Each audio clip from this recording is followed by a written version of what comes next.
IPL 2025 సీజన్ను restart చేసేందుకు BCCI తీవ్రంగా కసరత్తులు చేస్తుంటే మే 15 లేదా 16న మిగిలిన మ్యాచ్లు ప్రారంభమయ్యే అవకాశాలు అయితే కనిపిస్తున్నాయి.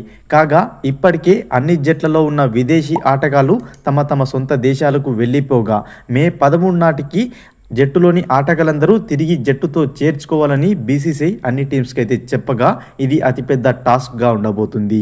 అయితే ఈ ఐపీఎల్ సీజన్లో దాదాపుగా ఆస్ట్రేలియా నుంచి 14 మంది ఆటగాళ్ళు అయితే వివిధ టీమ్స్కి అయితే ప్రాతినిధ్యం వహిస్తున్నారు.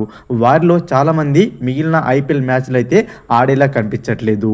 ఐపీఎల్ పాత షెడ్యూల్ ప్రకారం మే 25 నాటికైతే ముగుస్తుంది. మే 25న ఫైనల్ ఉండగా తాజాగా ఉన్న రిపోర్ట్స్ ప్రకారం మే 30న అయితే ఐపీఎల్ ఫైనల్ జరగబోతుంది.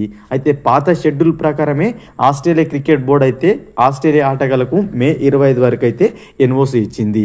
ఇప్పుడు షెడ్యూల్ మార్చినట్లయితే అంటే ఇంకొక 5 రోజులు టోర్నమెంట్ పొడిగినట్లయితే మాత్రం ఆస్ట్రేలియా ఆటగాళ్లు ఈ టోర్నమెంట్లో ఆడే అవకాశాలు లేవు. దీనికి ప్రధాన కారణం ఏంటంటే ఆస్ట్రేలియా జట్టు జూన్ 11వ తేదీన సౌత్ ఆఫ్రికాతో వరల్డ్ టెస్ట్ ఛాంపియన్షిప్ ఫైనల్లో భాగంగా తలపడబోతుంది. దీనికోసం ఆస్ట్రేలియా ఆటగాళ్ళందరూ కూడా జూన్ 6వ తేదీ నాటికి ఇంగ్లాండ్కి అయితే చేరుకోవాల్సి ఉంది. ఇన్ కేసు మనకు మే 30 వరకు ఐపీఎల్ ఫైనల్ వరకు ఆస్ట్రేలియా ఆటగాళ్లకు అనుమతులు ఇచ్చినట్లయితే ఆ ఆస్ట్రేలియా ఆటగాళ్ళందరూ వర్క్ బర్డెన్ కారణంగా ఫైనల్లో WTC ఫైనల్లో మంచి పర్ఫార్మెన్స్ చేయకపోయినట్లయితే అది జట్టుకు ఇబ్బందిగా మారే అవకాశం ఉండడంతోనే క్రికెట్ ఆస్ట్రేలియా ఈ ఆస్ట్రేలియా ఆటగాళ్లకు కీలకమైన ఆటగాళ్లకు పర్మిషన్ ఇవ్వద్దనే ఆలోచన ఉన్నట్లు సమాచారం. ఇప్పటికే ఆర్సీబీ స్టార్ బౌలర్ అయిన జోష్ హజిల్వుడ్ ఐపీఎల్లో గాయపడిన సంగతి తెలిసిందే. ఈ క్రమంలో అతను కోలుకుంటున్న నేపథ్యంలో అతనైతే స్వదేశానికి వెళ్ళిపోవడం జరిగింది.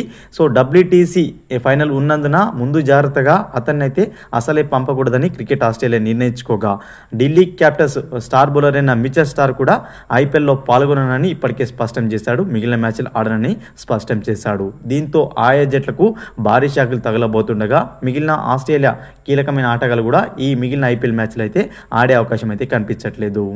ఫ్రెండ్స్, ఈ వీడియో కనుక నచ్చినట్లయితే లైక్ చేసి షేర్ చేయండి. మరిన్ని ఐపీఎల్ అప్డేట్స్ కోసం మన ఛానల్ని సబ్స్క్రైబ్ చేసుకొని పక్కన బెల్ బటన్ క్లిక్ చేయండి ఫ్రెండ్స్.